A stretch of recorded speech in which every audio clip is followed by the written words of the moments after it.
Bonjour Myriam.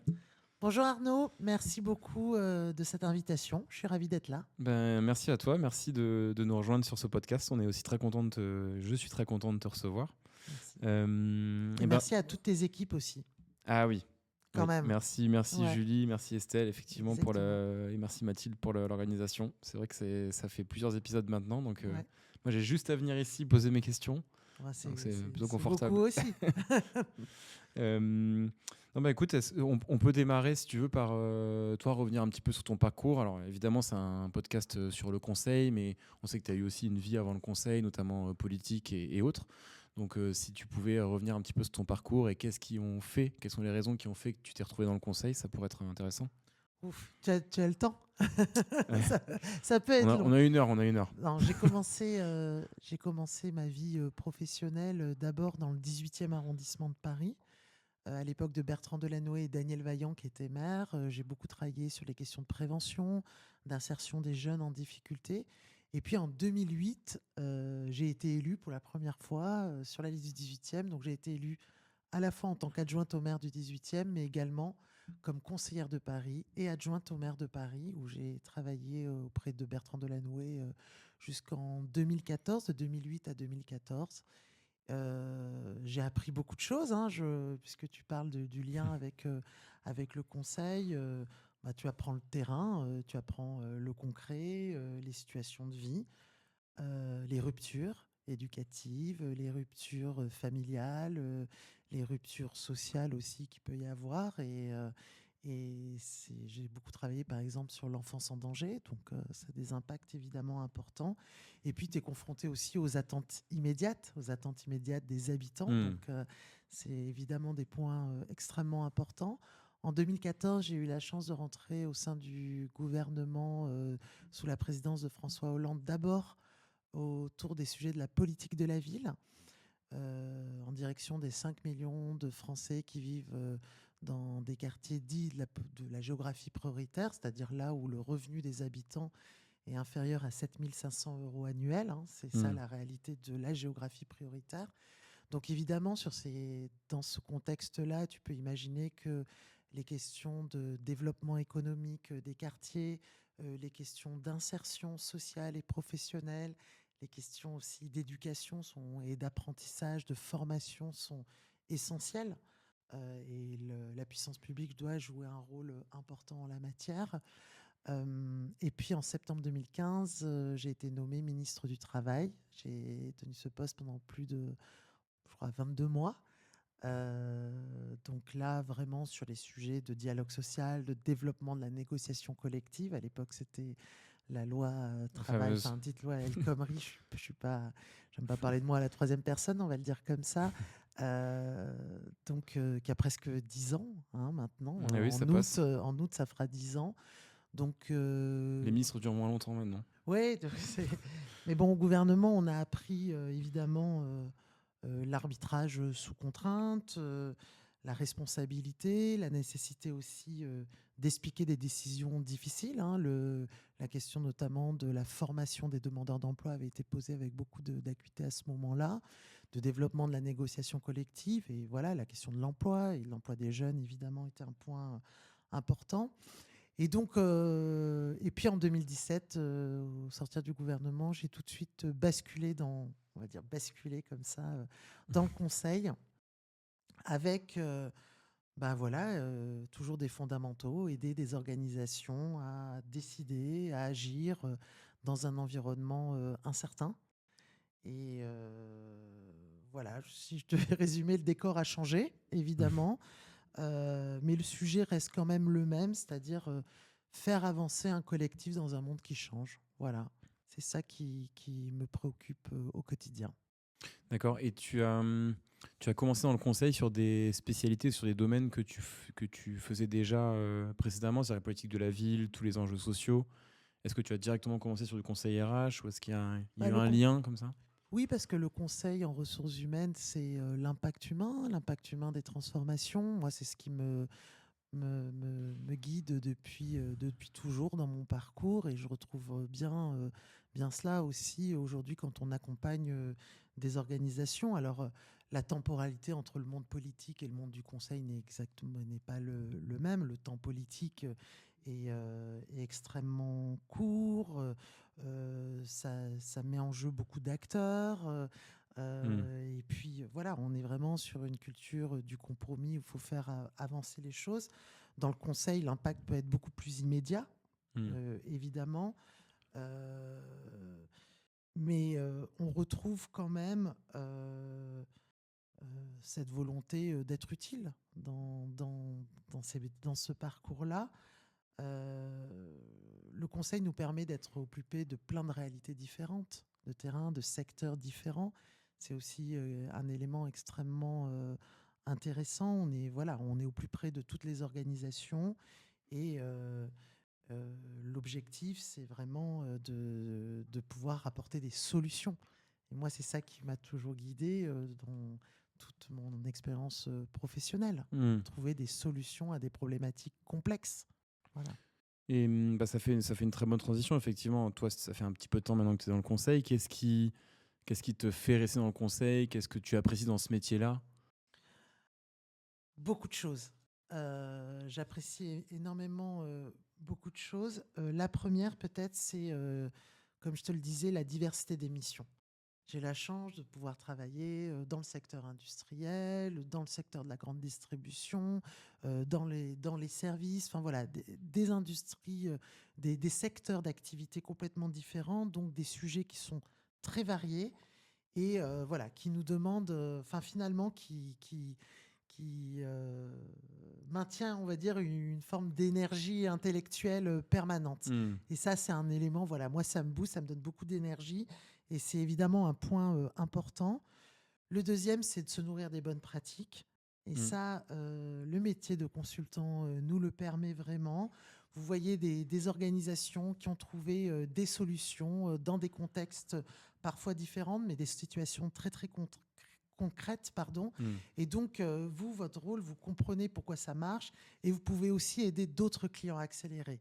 Et ça, voilà, un consultant, et moi je le répète bien souvent aux équipes, on doit être curieux, on doit essayer ça fait partie de notre valeur ajoutée, évidemment. Donc, ce point est extrêmement important. Et le troisième, alors moi, c'est ce qui me drive, on va dire, ou me guide depuis maintenant de très très nombreuses années, c'est l'impact. Quand la mission elle est bien faite, vous voyez les décisions se prendre, vous voyez les équipes qui se transforment et donc les résultats apparaissent. Et ça, c'est un élément extrêmement important. On travaille, nous, sur le conseil en ressources humaines ou en transformation, c'est l'impact humain. C'est ça qui nous drive et donc c'est ça que nous accompagnons au quotidien. Donc voilà, moi, c'est ces trois points vraiment qui me drive. Et puis quand même, il faut le dire aussi, vous le savez, le métier de consultant, ben, il n'y a pas de commerciaux. On est à la fois consultant et développeur. Donc, je crois qu'il y a quand même aussi parfois une très, très grande satisfaction à gagner une mission. On vend du temps et de l'expertise. C'est ça, Mm. le cœur de notre métier. Donc, quand c'est reconnu, quand c'est choisi, ben, c'est très gratifiant. Très, très gratifiant. Non, je suis d'accord et je pense que toutes les personnes sont animées par les mêmes choses. Enfin, tu parlais de la stimulation Ouais, bien intellectuelle. sûr. Je pense que même tous les jeunes diplômés et même plus derrière sont très attirés par cette partie du travail de consultant. Ouais. C'est une Et, chance inouïe. C'est ouais. vraiment une chance inouïe d'avoir des secteurs d'activité variés, des missions différentes.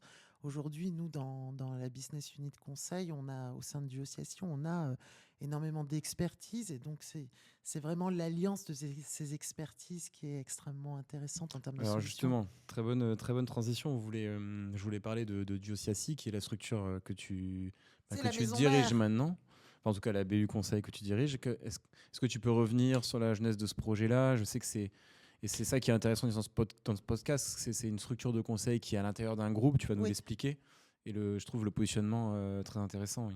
Bah, c'est vrai qu'on a un positionnement un peu atypique. Le groupe Diosiassi, auquel j'appartiens maintenant depuis 2019, qui est présidé par Christian Burus et Pierre Donnersberg. Pierre en est un des fondateurs, dirigé par Cédric Charpentier, est un groupe d'abord de courtage en assurance. C'est le premier courtier de France. Mm. C'est un groupe qui fait 1,3 milliard de chiffre d'affaires. On est le 20e courtier mondial, mais le premier non anglo-saxon. Puisqu'aujourd'hui, le monde du courtage est très trusté par notamment des grandes entreprises américaines.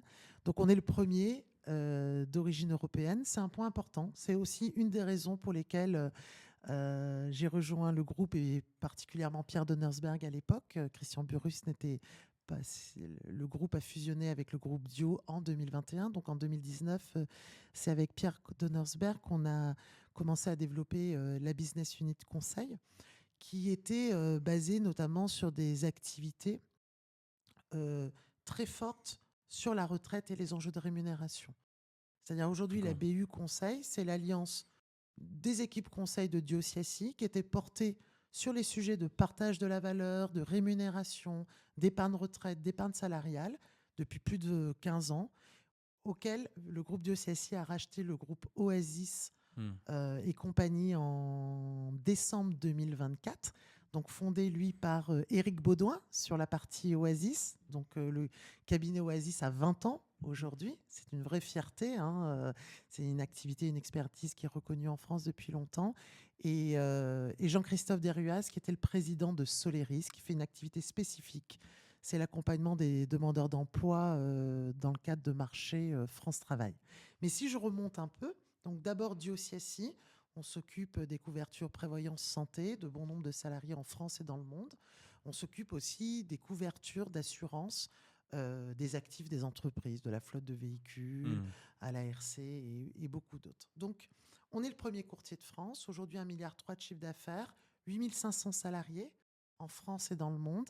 50% du chiffre d'affaires est fait à l'international. Et l'enjeu, et pourquoi développer du conseil au sein d'un cabinet de courtage, l'enjeu était vraiment, vu qu'on accompagne des clients plutôt grands comptes, ETI, beaucoup du SBF 250, si je devais résumer, mais aussi des acteurs publics. L'enjeu, c'était vraiment à partir de ces acteurs dont nous gérons de la data en prévoyance santé, par exemple, ou sur la retraite, comment on peut créer de la valeur et agir sur les risques sociaux. C'est bien l'enjeu et l'intelligence finalement de développer du conseil à côté du courtage.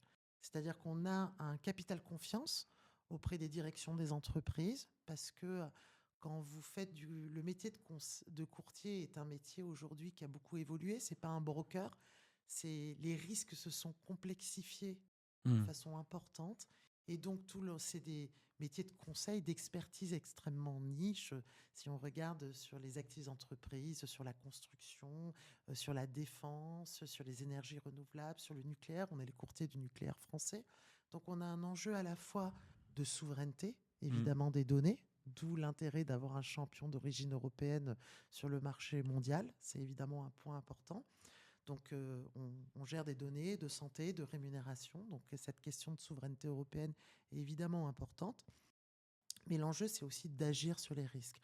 Par exemple, quand vous avez un rapport sinistre à prime, en tout cas sur vos comptes prévoyance santé, on voit qu'il y a un absentéisme fort, il y a des difficultés qui se posent. Le conseil vient là pour apporter des solutions en amont pour justement concilier évidemment la performance sociale avec la performance économique.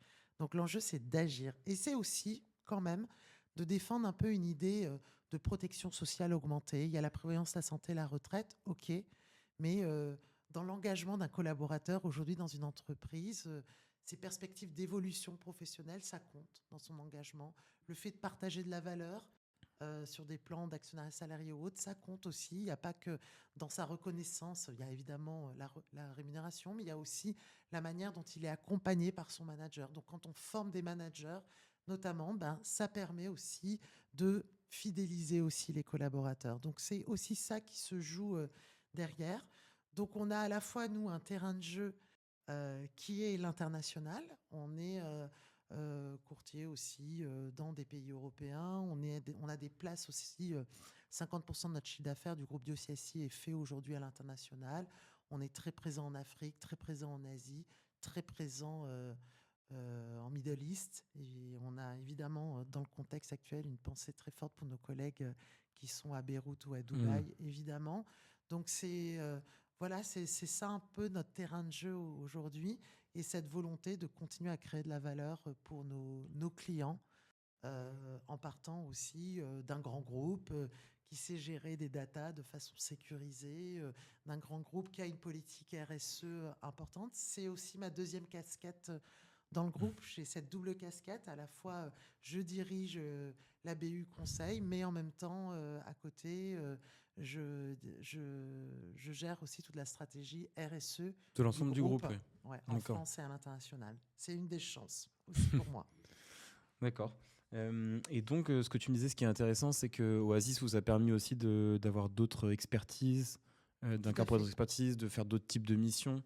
Là où Ah, votre spécialité est effectivement on avait une sur la data. spécialité très, on va dire, en direction des comp and ben dans les entreprises, c'est-à-dire compensation and benefits, tout ce qui était Hmm. rémunération, avantages sociaux.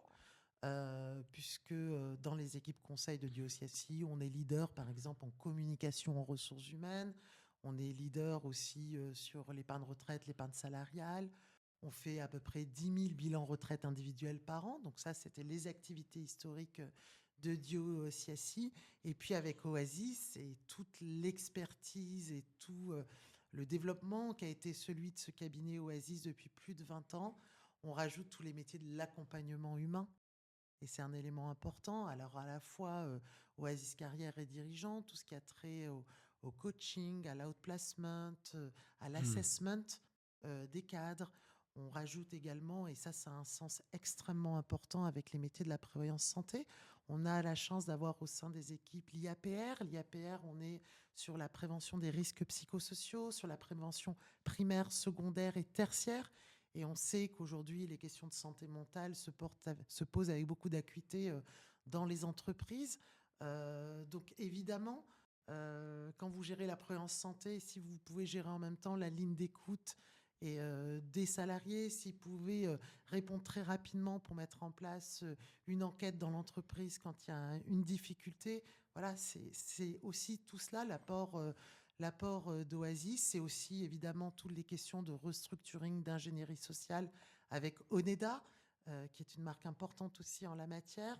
Donc voilà, c'est un peu cette alliance, on va dire, de données actuarielles, de données chiffrées que nous pouvons maîtriser avec des data scientists, des actuaires, des data analystes côté DioCSI et les métiers de l'accompagnement humain. Et puis Oasis, c'est aussi Oasis Mobilité, c'est accompagner les salariés lorsque il y a un plan social, c'est aussi tout le travail que font les équipes d'Oasis. Et donc, c'est extrêmement important pour nous de pouvoir allier justement ces différentes expertises. Hmm. Et ce que tu disais, c'est que Diosiassi, pardon, est très international parce que vous avez aussi suivi le caractère et l'expansion très internationale du groupe.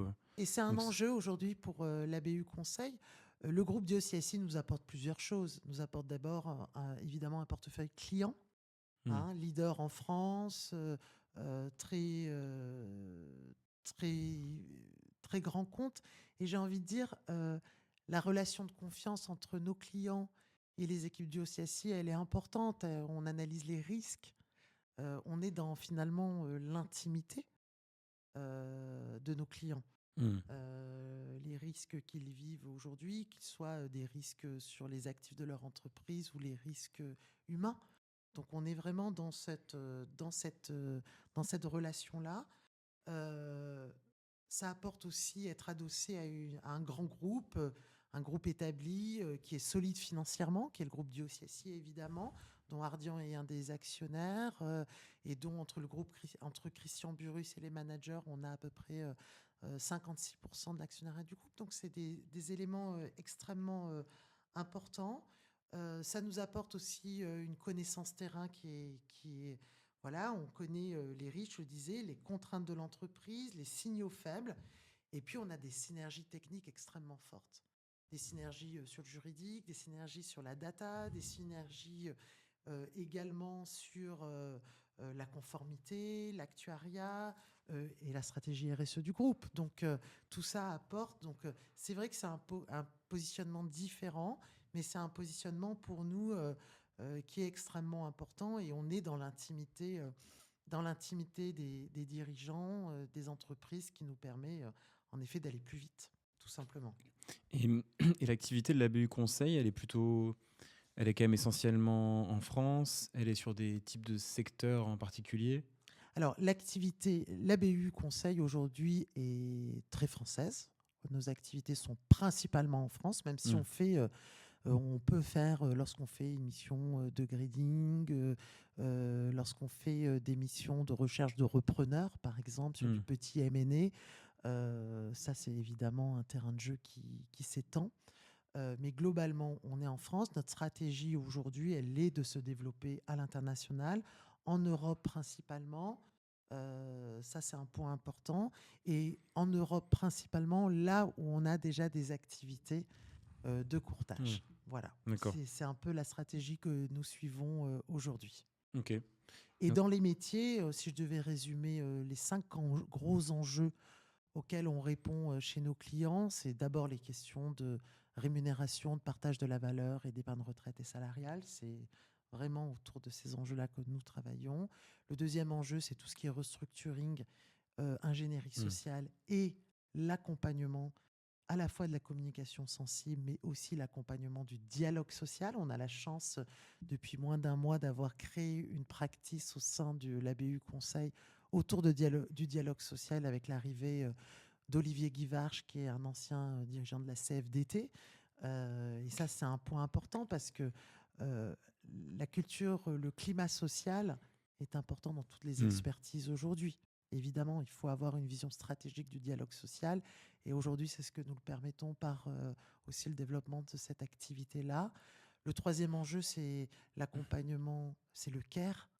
Et quand on travaille autant sur faire des dispositifs, on fait de l'audit de prévoyance santé au niveau des branches ou des entreprises au sein des équipes conseil. Et en même temps, avec l'IAPR, on peut faire des plans d'action de qualité de vie au travail. On travaille beaucoup aussi avec, on fait des analyses de l'absentéisme, des observatoires de la performance sociale. On travaille également sur les baromètres sociaux. Donc ça nous permet de capter les signaux faibles et derrière Hmm. de mettre en œuvre des plans d'action. On a la chance d'avoir à la fois l'IAPR avec toute l'excellence et la capacité des psychologues qui sont au sein de l'IAPR pour répondre très rapidement. Donc le CARE est au cœur de nos missions et là avec un lien direct avec les autres métiers du courtage. Le quatrième axe, c'est l'accompagnement des talents. Donc ça va être évidemment le coaching. On a la chance d'avoir la plus vieille école de coaching avec l'IFOD. On a également, on travaille beaucoup sur l'intelligence émotionnelle, sur la formation des managers. Aujourd'hui, beaucoup de sujets, on pense que c'est des sujets des DRH, mais on le voit, les managers sont en première ligne. Il faut Hmm. pouvoir les outiller, il faut pouvoir les accompagner, il faut pouvoir les aider. C'est pas facile d'être manager aujourd'hui, donc et peu veulent devenir manager, donc il faut aussi orienter cela et les aider dans tout ce que la science managériale nous apprend et pour pouvoir les nourrir dans ce cadre-là. Et puis, le dernier axe, c'est l'accompagnement des mobilités, que ce soit des salariés qui sont aujourd'hui licenciés économiques ou la chance avec Soleris, on accompagne plus de 100 000 demandeurs d'emploi sur tout le territoire national. Et donc, il faut qu'on soit performant et donc il faut leur trouver très vite un emploi. Et donc, évidemment, la connaissance des bassins la connaissance des entreprises et des bassins d'emploi est essentielle dans ce métier-là. Et donc, voilà, je vous parlais tout à l'heure, dans notre métier, il y a de l'impact. Ben voilà, tous ces sujets-là, c'est de l'impact humain. C'est aussi certaines convictions sur le fait que une transformation ne peut réussir que si elle est accompagnée, si on peut embarquer les équipes en même temps. Une entreprise, c'est un collectif. C'est avant tout de l'humain. Et sur l'impact dont tu parles justement, Ouais. est-ce que tu arrives justement dans l'accompagnement à avoir un accompagnement long terme qui te permet de voir l'impact des actions? C'est-à-dire, on parle souvent de la régie ou en régie, on est souvent sur Mhm. des accompagnements plus longs. Est-ce que tu arrives à privilégier ce type de prestations ou est-ce que c'est souvent des forfaits un peu courts en termes d'accompagnement? Les deux, mon capitaine. Il y a les deux parce que certaines missions sont longues. Lorsque tu fais une transformation en ressources humaines, lorsque tu fais du restructuring, une réorganisation, là, on va être, ou un projet même de dialogue social, analyse du climat social, ou une FUSAC à venir, comment tu organises les choses, comment tu analyses le dialogue social, comment tu as une vraie stratégie en la matière. Là, on va être vraiment sur des projets plus longs. Mhm. On va construire finalement dans ce cadre-là à la fois une trajectoire et un pilotage. Et puis après, tu as des missions beaucoup plus courtes, le coaching, la formation. On a la chance d'avoir Aléris, qui est un cabinet de chasse, de recrutement. Lorsque tu fais un dispositif d'écoute, lorsqu'il y a une difficulté dans l'entreprise, ou lorsque tu fais une communication aux ressources humaines parce que nouveau modèle social ou un nouveau plan d'actionnariat salarié, ben là, tu dois aller très vite et tu produis un résultat très tangible.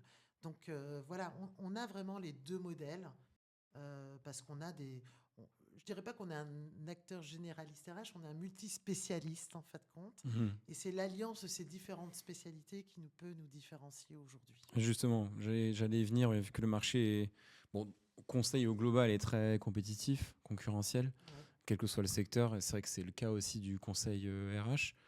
Comment, alors, tu viens d'y répondre un petit peu sur cette multispécialité, comment vous arrivez justement à vous différencier sur ce secteur-là? C'est vrai que le marché est très concurrentiel. Ça, c'est notre différenciation. Je pense que c'est l'étendue en gros, de l'entrée du collaborateur jusqu'à la retraite, moi-même, voire même jusqu'au paiement de ses rentes retraite, puisqu'on va jusqu'à là. Hmm. On a 80 000 rentiers aujourd'hui dont on s'occupe, qui sont beaucoup issus d'entreprises plutôt du CAC 40. Hein. Ben on peut intervenir sur l'ensemble de la chaîne RH. Ça, c'est un point évidemment. Donc, je crois que peu d'acteurs aujourd'hui ont une telle couverture d'expertise, avec un modèle en plus hybride, adossé à un grand groupe qui a une vraie gouvernance et une vraie gestion de la data. Et c'est en cela qu'on est différenciant, avec un groupe quand même qui s'est construit, qui a énormément grossi sur les dernières années, mais qui a su garder une certaine agilité. Et ça, c'est évidemment un point. Ça, il faut qu'on la conserve, tellement les mutations du monde du travail vont vite, et en même temps, tellement on voit bien que quand même sur les 20 dernières années, il y a quand même des choses assez solides. Donc certes, les choses, il faut être agile, et en même temps, euh, il y a quand même des fondamentaux qui sont extrêmement importants. Donc j'ai envie de vous dire, on a en effet des profils qu'on ne retrouve pas consultants dans d'autres cabinets de conseil.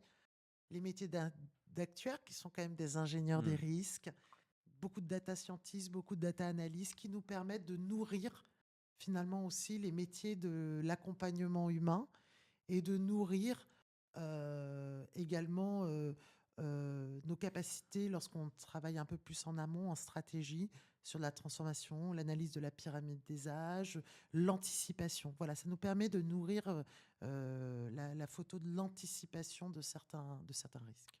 D'accord. Voilà. Euh, et, s- et maintenant, alors, si on prend une casquette un peu plus macro sur le Ouais. secteur du conseil en général, comment est-ce que tu as perçu, toi, l'année 2025, chez Diosasi, mais également sur le secteur du conseil, et comment tu vois 2026 en termes de conjoncture économique, dynamisme économique? Alors, 25, ça a été évidemment une année particulièrement intense pour moi en interne. Le rachat d'Oasis s'est fait en décembre 24. Il a fallu, avec Éric Baudouin, Jean-Christophe Desruaz et tout le CODIR, hein, mettre en place toute notre gouvernance, créer une business unit au sein du groupe Diossi. En même temps, on a nos actionnaires qui ont évolué au global du groupe, qui ont évolué en novembre. Donc Hmm. voilà, notre Ça a gouvernance, bougé, ouais. ça a bougé. Voilà, on a eu une année particulièrement intense. Euh, si on regarde de façon un peu plus macro, tu me posais la question, est-ce que ça a été une année difficile pour le conseil? J'ai envie de te dire, ça a d'abord été une année difficile, clairement, pour nos clients. Et je crois qu'il faut d'abord saluer leur persévérance. Hmm. Ça, c'est un point. Voilà, ça a été une année, pourquoi difficile? Parce qu'ils ont dû faire appel à des mises à jour, on va dire, profondes. du logiciel. Les façons de fonctionner d'hier ont finalement été très vite obsolètes. On a vu des projets se lancer, puis s'arrêter, puis être repartés, non pas parce qu'ils étaient mauvais, mais parce que la visibilité manquait entre les tarifs douaniers, la situation géopolitique, la situation aux États-Unis avec le changement des tarifs douaniers, euh, les suites de la guerre en Ukraine Hmm. avec les tarifs de l'énergie, la guerre, les prémices, on va dire, de la situation au Moyen-Orient. La visibilité a manqué toute l'année. La situation politique et économique a été encore plus complexe en France. Donc, c'est très compliqué de piloter. Et on a eu le sentiment qu'au niveau des entreprises, voilà, je ne peux pas dire qu'on était à courte vue, mais la visibilité manquait énormément.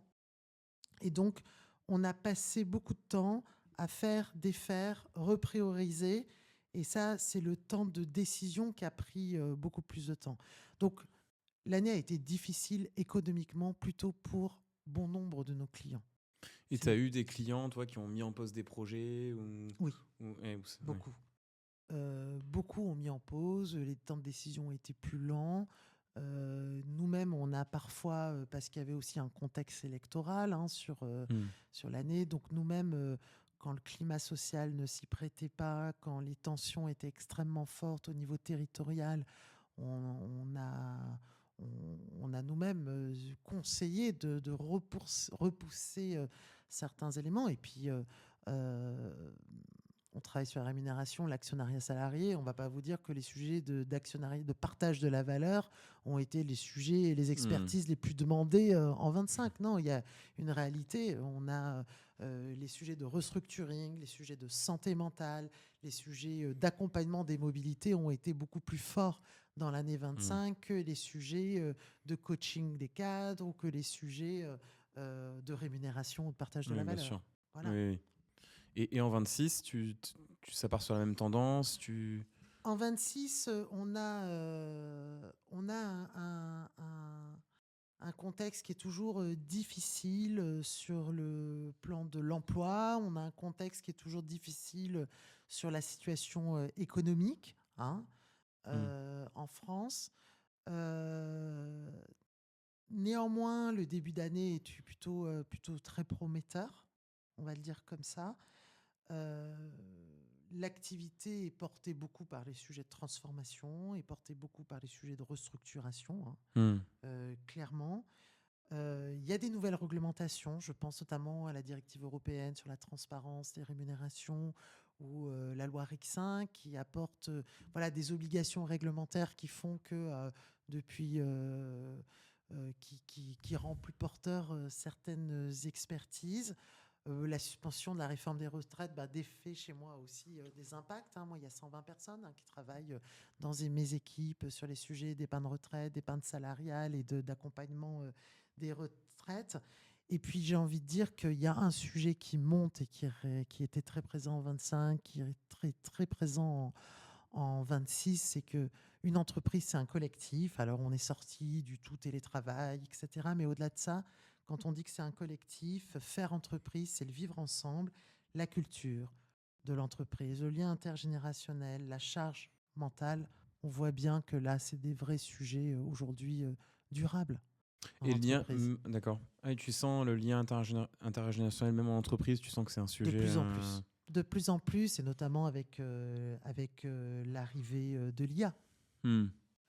Cette question-là se pose aussi avec beaucoup d'acuité. Pourquoi tu sens qu'il y a un besoin plus fort de faire le lien entre des générations entreprises C'est-à-dire qui que était je sens moins. que notre rôle, c'est d'être un facilitateur des transformations dans l'entreprise. Et que quand on travaille avec les managers et sur de la formation managériale, on voit bien il y a des biais Hmm. cognitifs ou des stéréotypes d'une génération sur une autre. Et donc, c'est ça, ça se travaille. Voilà, c'est ça que j'ai envie de dire. D'accord. C'est qu'il faut savoir appuyer aussi là-dessus. Et donc, nous, voilà, on est des guides dans ces transformations et cette question du lien intergénérationnel, elle se pose. Voilà. D'accord. Et quand tu parles de restructuring, j'imagine c'est quand il y a des opérations soit de Ça, s'il y a des, fusion-acquisition, voilà, voilà, des fusions-acquisitions, des réorganisation. stratégies d'ingénierie sociale, parfois des décisions douloureuses à prendre. Alors, vous avez le restructuration à froid, on va dire, il va y avoir des transformations à froid avec la gestion prévisionnelle des emplois et compétences, Oui. mais vous avez aussi des fois des fermetures de sites. Et ça, c'est vrai que l'année 25 et 26, il y a eu beaucoup de Hmm. fermetures de sites, Hmm. notamment dans l'industrie. Oui. Et en termes d'exigence des clients, est-ce Oui. que tu vois des évolutions bon, bah, depuis 2019 évidemment, mais surtout depuis 25-26, qu'il y a plus d'exigences de la part des clients, étant donné que les budgets sont parfois un peu plus serrés? Oui, il y a clairement la transparence sur le pricing, ça c'est extrêmement important. Ils veulent savoir ce qu'ils achètent. On a de plus en Hmm. plus les directions des achats, hein. Ouais, Avant, ouais. si on se remet 3 ans en arrière, on était beaucoup avec les DRH. On est de plus en plus avec les directions d'achat. Ils veulent aller très vite. Ça, c'est une réalité aussi. Une demande de retour sur investissement extrêmement important. Ils veulent des preuves, quel gain, quel risque réduit, quel délai raccourci. Donc on est vraiment dans ces échanges-là. Et puis l'exécution. Le client ne veut plus une recommandation, et ça fait quand même bien longtemps qu'on le Hmm. voit. Il veut un projet qui tient, des responsabilités claires, des livrables utiles, une montée en compétences. Il n'achète pas du conseil, il achète un résultat. De Hmm. plus en plus, et parce que euh, c'est la question de la visibilité dont je parlais tout à l'heure. Dans un contexte politique, économique incertain, bah, tout le monde gère dans l'incertitude. Et donc, il y a... On fait des choses claires. Exactement. Et ça, c'est Hmm. un point évidemment important. Et sur la transparence du prix, Ouais. tu penses qu'ils l'étaient moins avant? C'est-à-dire ils veulent savoir, Il ils faut veulent qu'on chiffre le détailler. jour Ouais, homme, il faut détailler. Non, mais on a toujours chiffré ouais, le jour homme. même au forfait, quoi. Mais Ouais. voilà, dans le forfait, qu'est-ce que correspond le forfait? Est-ce que, voilà, lorsque vous faites des options, bien préciser ce qui est dans l'option et pas dans l'option. Enfin, voilà, D'accord. Ouais. c'est évidemment parce qu'ils ont besoin de se comparer par rapport à d'autres cabinets. Hmm. Ok. Voilà. Ok. Non, mais très bien. Et bon, autre sujet, mais aussi d'actualité, enfin, il y a quelques temps. Est-ce que, est-ce que tu trouves que le secteur public a trop recours au conseil? Je sais qu'il y a eu beaucoup de débats là-dessus, qui est un sujet à la fois politique et conseil. Donc, c'est sûr qu'une question que je ne pouvais m'empêcher de te poser. Moi, je me méfie toujours des positions dogmatiques ou de l'effet balancier. C'est-à-dire du tout conseil au zéro conseil. Voilà. La question utile, c'est finalement, est-ce que le conseil m'apporte un plus? Hmm. C'est la question que je pose, que je pose à mes équipes toujours. C'est-à-dire, voilà, est-ce qu'il me permet d'aller plus vite, d'apporter une compétence spécifique ou de structurer une transformation? C'est ça l'enjeu. Si le conseil se limite à des slides, les Hmm. pesées de slides, c'est pas parce qu'on en fera 150 ou 200, son utilité sera limitée. Et c'est pareil. C'est pareil pour le secteur public, Hmm. je pense. Si l'organisation est plus efficace, et le secteur public a besoin aussi d'organisation plus efficace, a besoin d'accompagner la formation managériale, a besoin d'accompagner la reconversion de certains corps, je pense aux généraux dans l'armée ou d'autres, et ben voilà, il est utile. Voilà. Donc je pense qu'il faut éviter Hmm. les éléments très dogmatiques, surtout zéro conseil. Oui. Voilà. Oui, mais d'ailleurs, au-delà du public-privé, c'est plus. Enfin, le public ici, le sujet sur le public, c'était symptomatique de est-ce qu'il faut réinternaliser certaines compétences, mais que peuvent avoir aussi le privé, c'est-à-dire est-ce que Si les une compétences sont en entreprise interne, privée, évidemment, mais voilà. Mais est-ce que c'est pas quelque chose que tu sens, c'est-à-dire un désir, que ce soit dans le public ou dans le privé, d'entreprises qui veulent réinternaliser des compétences pour éviter d'avoir à avoir recours à des cabinets de conseil ou des experts ailleurs? Est-ce qu'il y a une sorte de compétition de services en interne chez le client qui pourrait bah, faire il le y a travail? différentes cibles. C'est-à-dire que lorsque vous êtes sur une PME, bien souvent, il y a peut-être un responsable RH, mais il fait plein d'autres choses à côté aussi la plupart du temps. Donc, Hmm. ça dépend déjà de la taille des entreprises. Les grands groupes sont plutôt bien dotés avec des équipes RH très fortes. on voit que de plus en plus, on est des transmetteurs finalement. Quand il y a des programmes, par exemple, de formation managériale, on les conçoit avec eux, mais puis après, on Hmm. les... Voilà, et vu qu'on est tous un peu biberonnés à l'impact, ben c'est chouette finalement de se dire qu'on peut être des transmetteurs par rapport à ça, de développer une méthodo et puis après de la transmettre, c'est plutôt une très bonne chose dans ce cadre-là. C'est ce qu'on fait par exemple sur les conscients d'intelligence émotionnelle, Hmm. par exemple. D'accord. Et comment tu fais justement, on parle de cette exigence qui est plus forte de la part des clients, comment est-ce que tu fais pour instaurer ou restaurer ce lien de confiance entre une entreprise et son cabinet de conseil qui l'accompagne? Bah, zéro bullshit déjà. Hein. On fait pas des slides pour se faire plaisir. Je pense que ça c'est extrêmement important. On vend du temps. Donc les clients doivent comprendre que ce temps qu'ils ont acheté est utilisé à bon escient, efficacement, avec des bonnes compétences autour de la table. Donc une expertise reconnue, des personnes qui apportent des solutions, c'est ça tout l'enjeu. Donc on doit créer vraiment ce collectif en gardant une posture de conseil. Et plus on est partenaire, plus la confiance est forte. Et il faut avoir un langage de vérité. Des fois, on a des demandes de DG qui veulent aller vite parce qu'il y a un enjeu actionnarial qui arrive bientôt et donc qui veulent aller vite. Mais si on présente une copie qui répond à sa volonté d'aller vite, mais que finalement on trouve que le calendrier est trop serré, que c'est Hmm. irréaliste et que les partenaires sociaux sont pas prêts, ben, il est de notre devoir de conseil aussi de dire la vérité et de dire que ça ne peut pas marcher dans ce contexte-là. Voilà. Et donc, voilà, c'est d'éviter aussi une crise interne. La confiance, pour moi, elle se crée comme ça. Hmm. Oui, parfois aller à l'encontre, ou en tout cas donner une recommandation Mon qui but, peut. c'est pas de vendre une propale. Si la Hmm. propale va aller dans le mur parce que le contexte n'y est pas, je préfère dire les choses dès le démarrage. Hmm. Voilà. Ok. Et un sujet dont on n'a pas parlé pour le moment, c'est évidemment l'IA. On en a Ouais, parlé un tout petit important dans peu. nos métiers aussi. Ouais. Comment est-ce que tu vois les changements de l'IA justement dans le milieu du conseil? Est-ce que beaucoup de gens se disent que ça va réduire le nombre de jours hommes, notamment le nombre de jours hommes sur les juniors, donc on va vendre moins de jours, on va avoir moins besoin de juniors. Est-ce que c'est des choses... Bah, pour moi, je le euh, vois le tout. Enfin, euh, à la fois, l'IA peut être un vrai potentiel. Le tout IA est pour moi un mythe, parce que vous l'avez vu, il y a aussi beaucoup de métiers de l'accompagnement humain dont j'ai hmm, parlé. Et lorsque vous avez été licencié économique, c'est pas voilà, vous avez besoin d'échanger, de faire vivre votre projet, de pouvoir avancer et d'être accompagné dans ce cadre-là. Il en va de même lorsqu'on parle d'accompagnement de psychologue. Enfin voilà, il y a évidemment dans les métiers de l'accompagnement un point important. Euh, donc le besoin, notre métier c'est l'impact humain, donc le besoin de la relation humaine, il est au cœur de notre projet. Voilà. hmm, Par contre, le conseil est vraiment augmenté par l'IA. Je vous parlais des data tout à l'heure, la capacité analyser plus de données, recouper, accélérer, faire plus de benchmarks. On peut faire des recommandations plus précises et imaginer des stratégies un peu plus abouties. Et ça, c'est un point fort, c'est-à-dire que le consultant un peu augmenté, on va le dire comme ça. Mais l'IA, c'est un point de départ, c'est pas l'achèvement.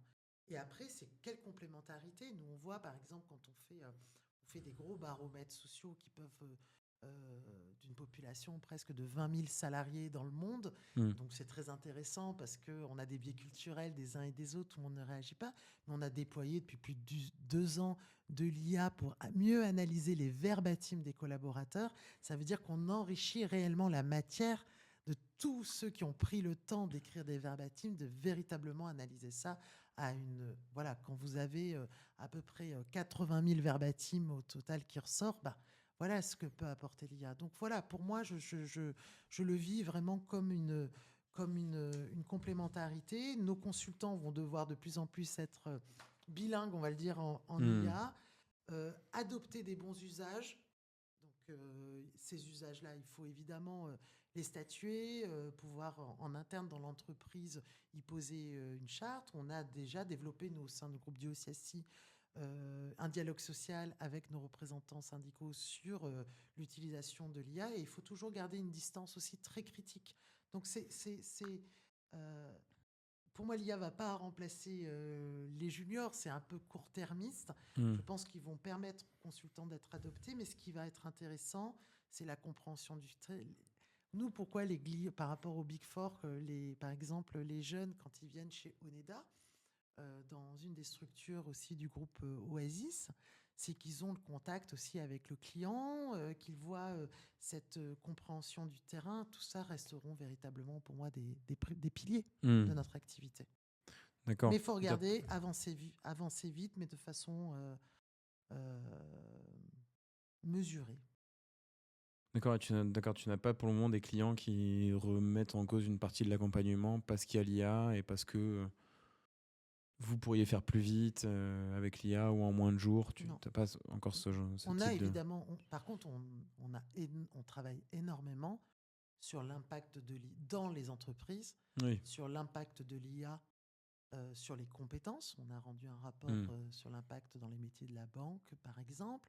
On travaille sur les compétences et l'emploi. On travaille beaucoup sur le rôle du manager avec l'utilisation des outils IA. On travaille beaucoup sur le dialogue social et l'IA. Et moi, imaginez, sur la stratégie RSE, je travaille aussi sur l'impact de l'IA en matière écologique et sur l'empreinte carbone. Donc voilà plein de drivers aussi que nous regardons aussi. Oui, tu as l'impression que ça crée aussi du business ou de nouvelles types de missions pour destination des clients. Par exemple, les managers de proximité devront être beaucoup plus sur l'animation d'équipes pluridisciplinaires, de se positionner beaucoup plus comme finalement des chefs d'orchestre. Et ça, ça demande aussi des compétences. Les compétences de la relation sont des compétences. Toutes les études d'ailleurs montrent sur l'impact de l'IA sur l'emploi ou les compétences. On voit bien que ça va demander d'investir les compétences de la relation, l'intelligence émotionnelle. Et ça, on est vraiment des vrais experts en la matière. Donc c'est aussi un enjeu fort. Mais il faut anticiper les impacts de l'IA en termes d'emploi ou de compétences, évidemment. Et ça, c'est quand même le quotidien de ce que nous faisons dans les entreprises. Et j'ai oublié de mentionner, d'ailleurs, on a oublié d'en parler, mais côté d'IOCACI... Et puis, je peux me permettre, l'IA nous permet aussi, dans un modèle économique conseil, avec peu de récurrence qui est notre cas, l'IA nous permet de développer des outils, du benchmark, avec une certaine récurrence, qui est quand même important dans les métiers qui sont les c'est vrai, nôtres. tout le monde essaie de le faire. Ça, vous êtes arrivé à tu es arrivé à le faire Oui, on développe beaucoup parce qu'on analyse... il y a par exemple 1,5 million de salariés aujourd'hui qui reçoivent nos bilans sociaux individuels. Ça nous permet une fois par an de dire aux salariés quelle a été sa rémunération, ses avantages sociaux, sa formation. Donc on est leader aujourd'hui en France sur ce marché-là.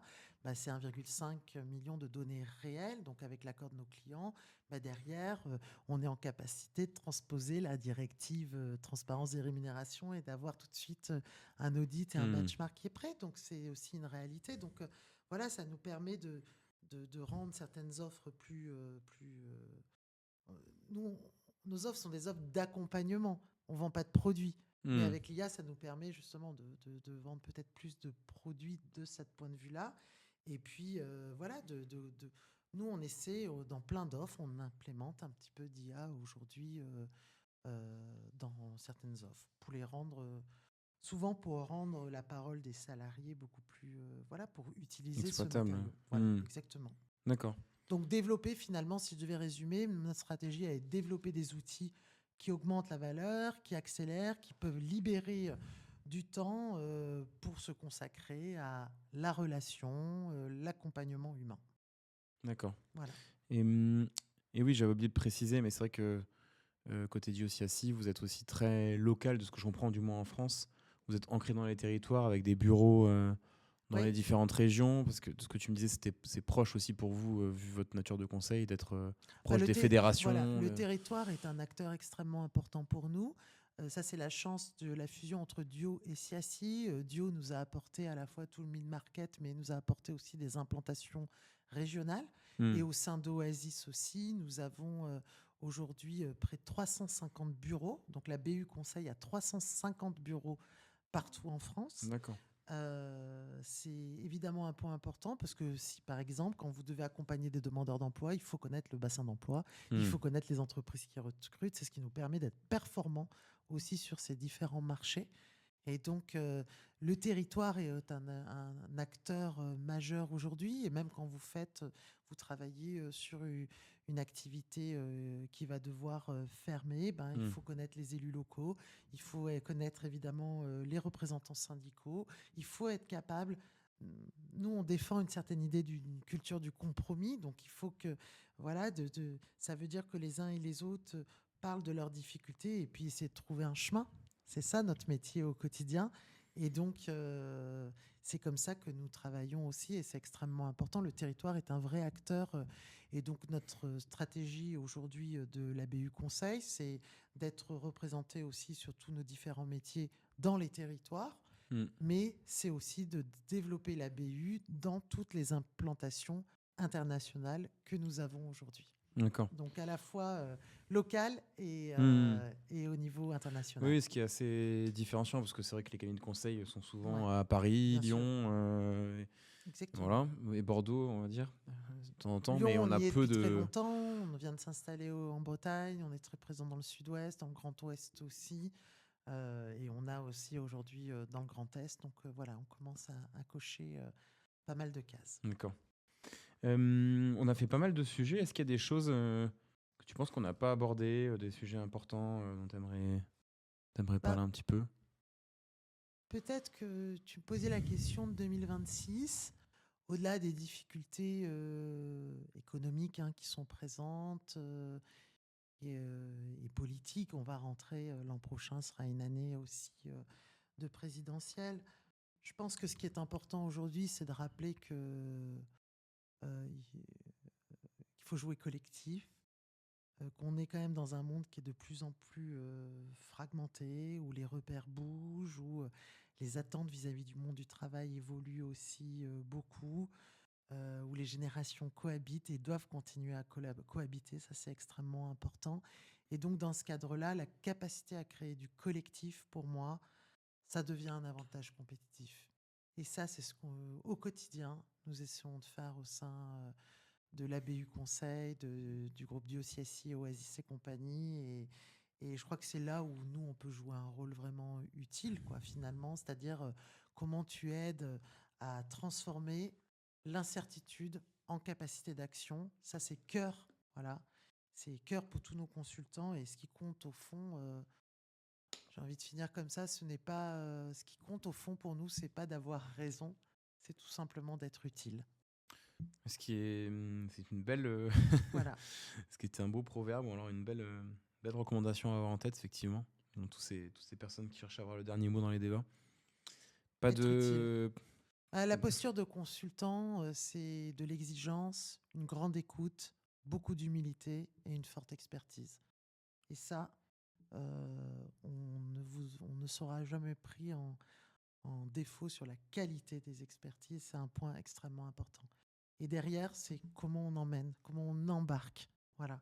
Un leader, ça se décrète pas. Un leader, c'est un entraîneur et il s'incarne auprès de ses confrères, auprès de ses équipes. Et c'est ça qui est extrêmement important. Et n'oublions pas qu'un collectif, c'est pas des aspirations individuelles. Une entreprise, c'est un collectif. Et c'est comment on recrée du collectif. Pour moi, c'est ça qui est essentiel aujourd'hui en 26. Très bien. Non, mais merci. Et Merci. pas de candidature à la présidentielle, pas d'annonce. Aucune. C'est bon. Je suis très Je sais heureuse. qu'il y en a J'espère beaucoup, que je il y te en a l'ai beaucoup en prouvé. ce moment. Je suis très heureuse d'avoir trouvé ma voie et d'aider d'autres personnes à trouver leur voie Tant mieux, aujourd'hui. tant mieux. Il y en a assez là, c'est bon. Non, ça On va en a un aller. petit peu. Ça On en va a aller. beaucoup en ce moment, ça va aller. Non, mais merci beaucoup Merci à toi, pour merci tous à ces toute sujets. l'équipe. Et merci de s'intéresser à nos métiers qui sont parfois méconnus. Oui, d'ailleurs, c'est Merci l'objectif de ce contribuer podcast. à les faire connaître. C'est l'objectif de podcast, en tout cas, essayer de sensibiliser sur le métier du conseil. Et puis, si on peut avoir des jeunes diplômés qui trouvent cette vocation, trouvent leur vocation là-dedans, on sera content. Voilà. Très bien, mais merci beaucoup, Myriam, Merci et à puis toi. à bientôt. À Merci. très bientôt. Merci.